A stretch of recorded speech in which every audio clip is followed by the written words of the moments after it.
नमस्कार, मैं महेंद्र कुमार। आज हम बात करेंगे 9th क्लास की सामाजिक विज्ञान की जो आपका चैप्टर है, चैप्टर नंबर 5। और ये जो चैप्टर है प्राकृतिक वनस्पति और वन्य प्राणी, इसके ऊपर हम बात करेंगे। और इस वीडियो का ये पहला पार्ट है, इसके अभी और पार्ट आगे आएंगे। ठीक है, तो इस चैप्टर को आगे बढ़ने से पहले मैं कुछ मुख्य जो पॉइंट है उस पर थोड़ी सी आपसे चर्चा करूँगा। चलिए इस वीडियो को स्टार्ट करते हैं।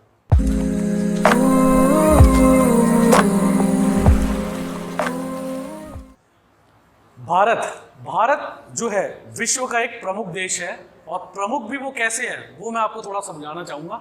32,87,263 वर्ग मील वाला क्षेत्रफल वाला देश है भारत विश्व का, और ये 7वें नंबर पर विश्व का एक बड़ा देश बनता है। और एशिया महाद्वीप में ये दूसरे नंबर की जनसंख्या वाला देश है। लेकिन यहाँ हम जनसंख्या की बात नहीं कर रहे हैं, यहाँ हम वन्य प्राणी जगत की बात कर रहे हैं। ठीक है, तो ये जो वर्ग मील क्षेत्र है ये विश्व का 7वां बड़ा देश भारत को बनाता है। और इसके अंदर जो है 12 मुख्य जैव विविधता वाले क्षेत्र घोषित किए हुए हैं। ठीक है, यूएनओ द्वारा, जो मुख्य एक संस्था है यूएनओ की, उसके माध्यम से जो है 12 जैव विविधता के बारे में मैं आपको थोड़ा बताता हूँ कि ये क्या होती है। देखिए, अलग अलग प्रकार की जो बायोडाइवर्सिटीज होती है, यानी भारत में जो चारों प्रकार की जो दिशाएं हैं, जैसे आप ले लीजिए राजस्थान में आपको रेगिस्तान ज़्यादा मिलेगा, थार का मरुस्थल।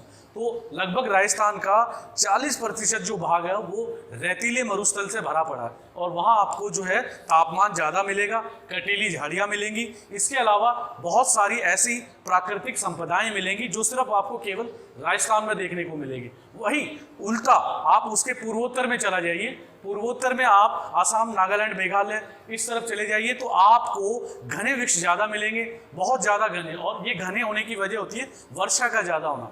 ठीक है, इसके अलावा अगर मैं आपको दक्षिणी भारत में ले जाऊं तो दक्षिणी भारत में आपको ऐसी चीज़ें मिलेंगी जो बड़ी विचित्र हैं, वो सिर्फ दक्षिणी भारत में ही दिखेंगी आपको। जैसे आप केरल के वेम्बनाड की तरफ चले जाइए तो एक ऐसी आपको झीलें मिलेंगी जो समुद्र के माध्यम से अंदर तक आई हुई है, और वहाँ आपको मैंग्रोव, जिनको मैंग्रोव्स भी कहते हैं, वैसी एक प्रजाति मिलेगी जो पेड़ पौधों की प्रजाति जो समुद्री क्षेत्रों में ही आपको देखने को मिलेगी।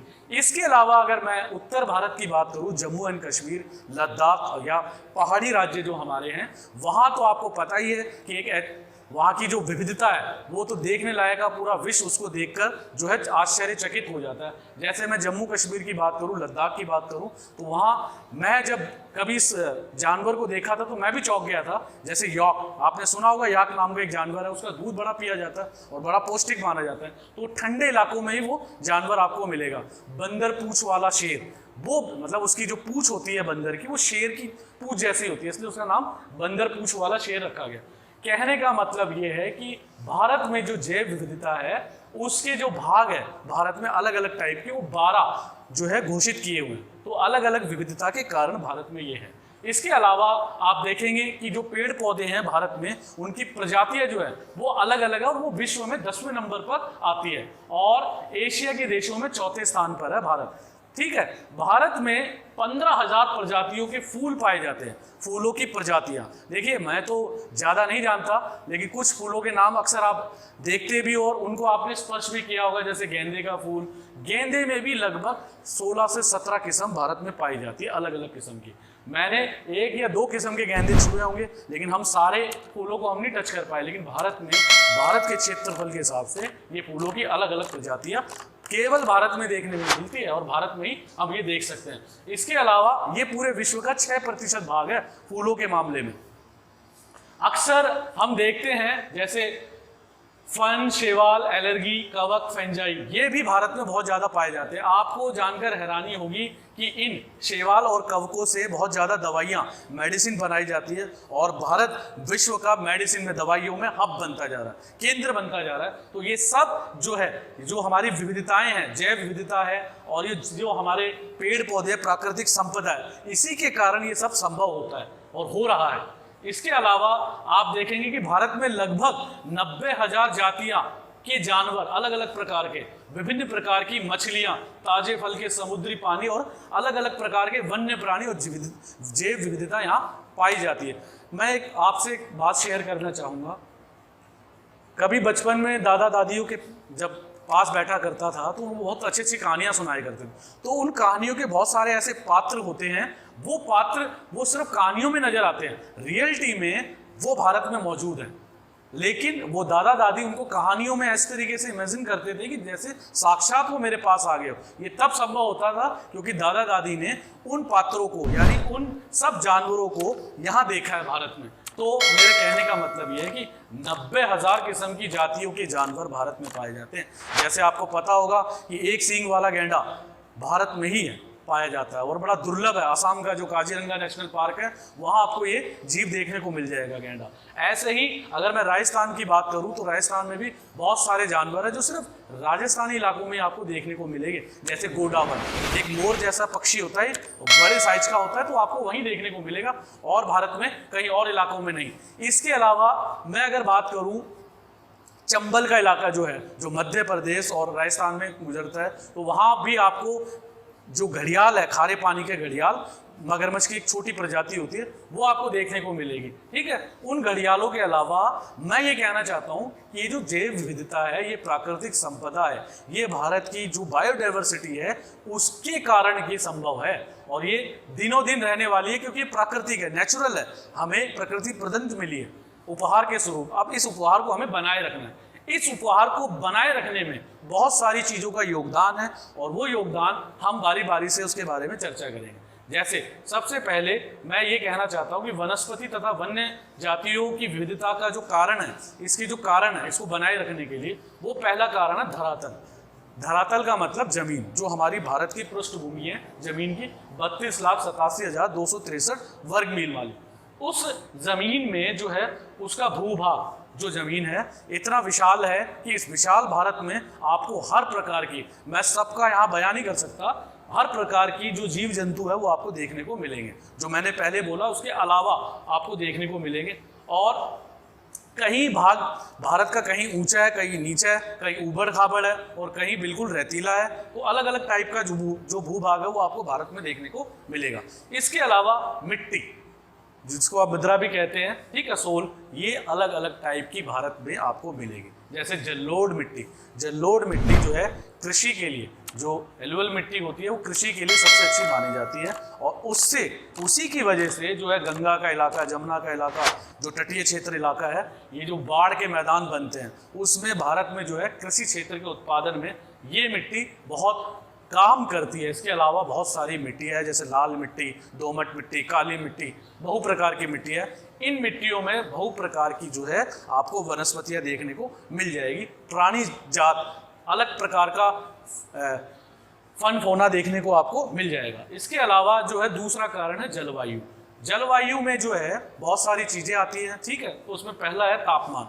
अगर तापमान बहुत ज़्यादा है और बहुत तेजी से कम होता है तो आपको कई चीज़ें बदलती हुई दिखेंगी वनस्पति जगत में। जैसे तापमान, आप भारत का जो तापमान है वो काफ़ी ऊंचा भी रहता है और उसकी मुख्य जो वजह है भारत की मानसूनी जलवायु का होना। ठीक है, यहाँ 4 महीने तक मानसून का असर रहता है। फिलहाल इस समय मानसून की वापसी है, जब ये वीडियो मैं बना रहा हूँ उस समय तो भारत से मानसून जो है वापस लौट रहा है और उसी मानसून के कारण उसकी जो बारिश होती है उसी के कारण हमारा जो प्राणी जगत है ये सारा का सारा इतना सुंदर, इतना खूबसूरत हमें देखने को मिलता है और उसका फैलाव इतना ज़्यादा हो जाता है। तो उसमें जो है तापमान का एक निश्चित जो है रोल है। तापमान अच्छा होगा तो फसलें अच्छी हमें देखने को मिलेगी और उसके अलावा जो पेड़ पौधे, जीव जंतु हैं, उनकी ऊर्जा, उनकी सुरक्षा के लिए बहुत ज़रूरी है तापमान। ठीक है, उसके अलावा सूर्य का प्रकाश, कहाँ हमारा इतना विशाल देश है भारत जो है 32,87,263 वर्ग मील वाला ये भाग वाला जो क्षेत्र है, कहीं जैसे जम्मू कश्मीर पूरा बेल्ट जो है उत्तर भारत का वो ठंडे इलाकों में शामिल होता है। तो उन ठंडे इलाकों में सूर्य की जो किरणें हैं वो तिरछी पड़ती है। वो तिरछी होने के कारण हमें शंकुधारी जो वन है वो वहीं हमें देखने को मिलेंगे। अक्सर आपने देखा होगा कि जब हम क्रिसमस मनाते हैं तो एक ट्री देखते हैं, हम पेड़ जो होता है ट्री, क्रिसमस ट्री कहते हैं उसको। तो ऐसे जो ट्री है शंकुधारी वन, शंकु के आकार में, वो हमें जम्मू कश्मीर या ऐसे पहाड़ी राज्यों में देखने को मिलेंगे और ये सब भारत में ही संभव है। तो इस तरीके से जो सूर्य का प्रकाश है, जैसे राजस्थान को ले लो आप, वहाँ एक खेजड़ा नाम का एक वृक्ष मिलेगा जो आपको कहीं देखने को नहीं मिलेगा सिवाय राजस्थान के। उसकी मुख्य वजह भी तापमान ही है, सूर्य का जो प्रकाश है वो उच्च तापमान में ही वो पौधा देखने को मिलता है। इसके अलावा कैटकस हो गया, ये बहुत सारी चीजें जो देखने को मिलती है। और अंतिम है वर्षण। जैसे मैंने पहले कहा कि जो बारिश है, मानसूनी बारिश है, उसका प्रभाव पूरे भारत रीजन में हमें देखने को मिलता है और उसी के कारण ये अलग अलग टाइप की जो प्राकृतिक वनस्पति है, संपदा है, भारत को अनूठा देश बनाती है जैव विविधताओं के कारण जो दिखती है। देखिए एक बात और मैं बताता हूँ, भारत इन चीज़ों में इतना ज़्यादा संपन्न देश है और अब तो आदान और प्रदान का युग है, ठीक है। जब से ये मोबाइल आए हैं, जब से टेक्नोलॉजी आई है, तो हम किसी भी विश्व में किसी भी देश की किसी भी संपदा को हम बैठे बैठे मोबाइल पे सर्च कर लेते हैं। तो हमारे देश में भी बहुत सारी सर्च करने लायक जो है प्राणी जात, प्राणी समूह है और जीव जंतु है जिसको आपको सर्च करना चाहिए, जानना चाहिए, समझना चाहिए। भारत की इतनी नेचुरल संपदाएं हैं जिनके बारे में हम इस वीडियो के माध्यम से बयान नहीं कर सकते, क्योंकि अगर मैं ऐसा करता हूं तो ये बिल्कुल उस ज्ञान का छोटा हिस्सा भी नहीं है।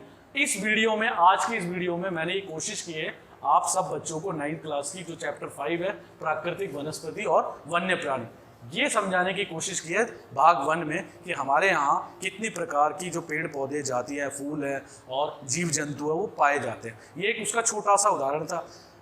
चलिए इस वीडियो में आज के लिए इतना ही। थैंक यू, धन्यवाद।